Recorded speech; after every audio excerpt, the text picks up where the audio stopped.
So I'm back at that creek where I found the sunstone and moonstone a while back, and I figured I'd come back and take a look around since it's been over a winter.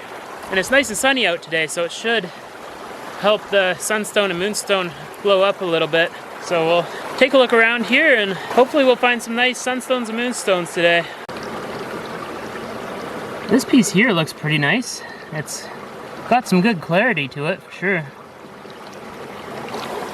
Doesn't seem to have much moonstone going on that side. It's just straight up clear feldspar. Yeah, sometimes on these gemmy ones, yeah, you can see there.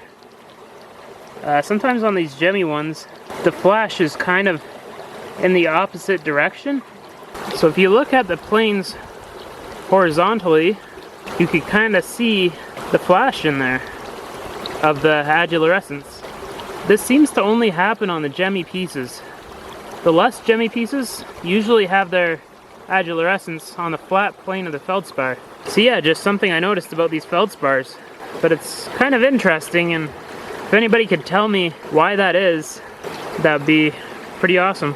This one looks like it might be one. Looks like some agilurescence in that corner there. A little bit.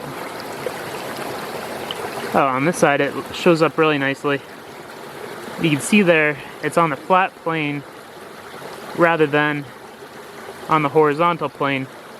I don't know how to explain the faces of a feldspar, but you kind of get the idea of what I'm saying. Like, one side's flat and then the other side is just kind of made up of layers. So, yeah, this time it's on the flat side. Looks like some agilurescence in this side too. I don't know if it's the rust staining, but it looks kind of like pink agilurescence. I don't know, like even in the peach feldspars, the agilurescence is pretty silvery. So this one down here looks pretty gemmy too. You can see just how dark it is on that edge there. And that usually means that it's at least gemmy feldspar, which generally is sunstone or moonstone. Usually the more opaque ones don't really contain either or, so I'm always looking for this dark material. That one's got really nice agilurescence on that side. I could probably get a really nice cab out of that. Looks like it's just that edge, but still definitely big enough to do something with. That's a pretty high grade piece of moonstone.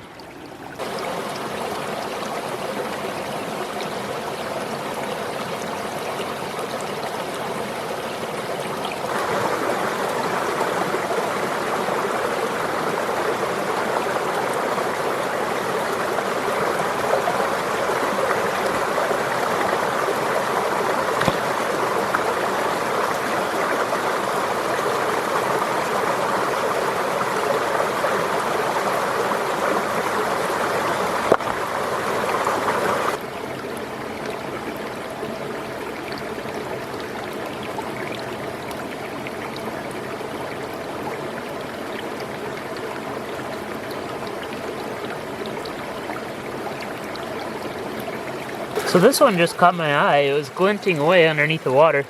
So it at least has some schiller to it. Let's see. Which way is that schiller facing? Definitely has some in there. You can see right by my thumb. There's a bit of schiller. Not too bad. So that's a sunstone. And if you look on the flat side here, it's actually got some agilurescence, so it's moonstone and sunstone in one specimen. So that's pretty cool.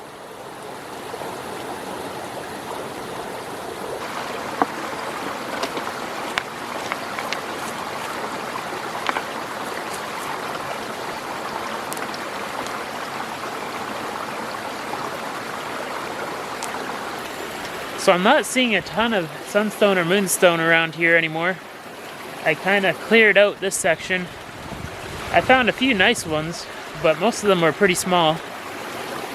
I don't think I'm gonna head up the creek today. I think I'm gonna save that for another day and try and head as far up the creek as possible. So yeah, that'll be for another day, but I think today I'm gonna continue on down the creek like I did on I think the first trip that I was here. You can see there's some bigger boulders down the creek here, but there are little sections where it kind of slows down and there's nice little gravel bars. So I'll take a look around here and see what I can see. Hopefully we'll find some nice stuff in the bottom section of this creek. So this piece right here is myelinite.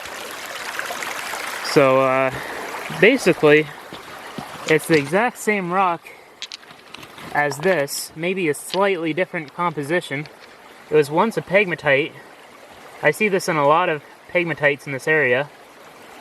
It was once a pegmatite, and I believe the pegmatite must have formed in a fault.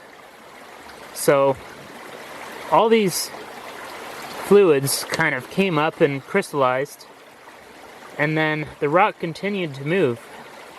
So it kind of smeared the stones into kind of like a mix of feldspar and quartz and biotite and epidote and all kinds of stuff, and just smeared it and turned it into like one stone.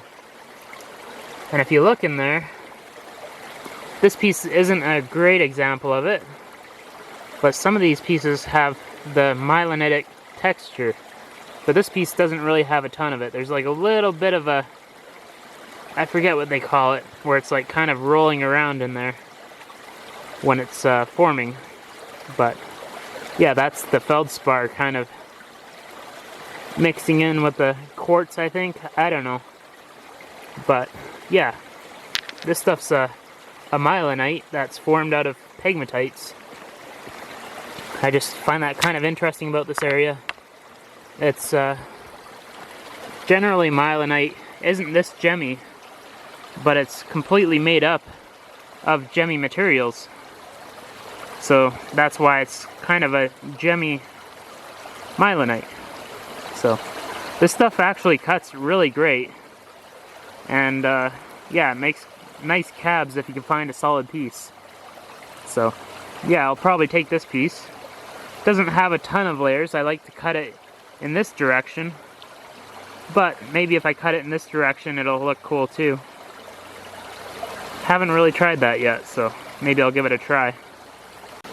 So I was just taking a look in this undercut section, and I just come across a pretty gemmy looking piece of feldspar. Yeah, you can see there's some really nice adulorescence on that side. I'll take this over in the sunlight a little bit. Oh yeah, that's some really nice adulorescence there. That's quite a chunky piece. I think yeah, there's some schiller on that side, although not very bright, not much of it. So I'd probably just use this piece as a moonstone. But yeah, that's pretty cool. Could definitely get a few cabs out of there. Like, you got lots of thickness to play with.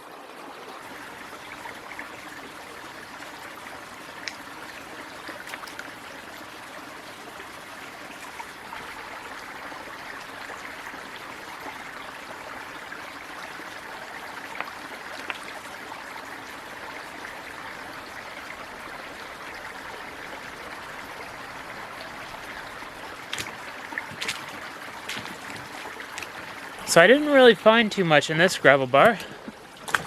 I was hoping there would be a little more moonstone and that kind of stuff, but for some reason it's just not in this section.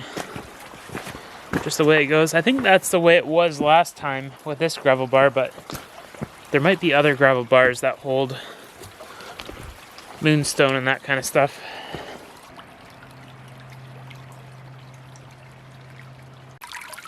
Just picked up this piece. It seems to have some moonstone on it. It's really hard to see in this kind of lighting, but I guess you'll have to take my word for it. And then right here, this piece looks pretty gemmy. Not really seeing any adular resonance in that piece, but yeah, it's kind of the way it goes sometimes. Sometimes they're just gemmy. But yeah, and I just picked up this piece. I could see like a little bit of adular in that corner, but it has some nice zoning in it.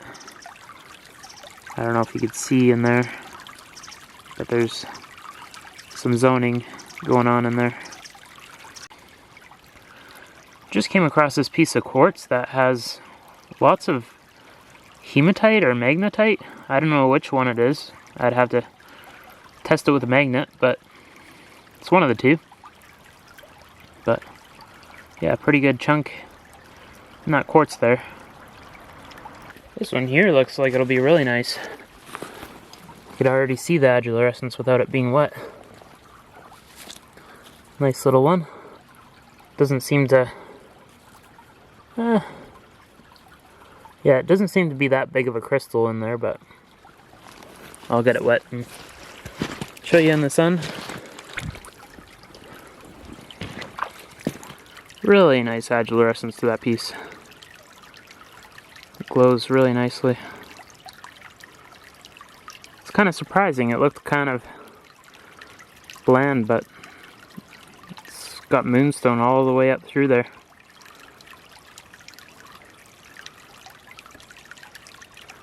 Not too much showing up on the other side. A little bit of adular to it, but not nearly as much as that side. That's pretty awesome.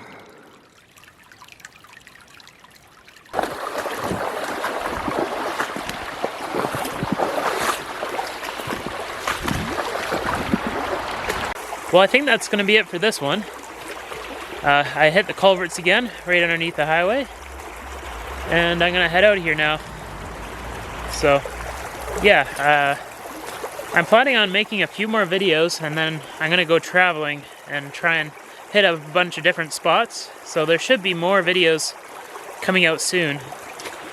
But, yeah, hopefully you guys enjoyed this trip, and we'll try and find some better stuff this summer. I have some awesome spots planned out. I've been itching to get back out there, but yeah, I had some other stuff that I've been trying to get in order at home. So yeah, if you liked the video, feel free to comment, like, and subscribe, and I'll catch you on the next one. Thanks for watching.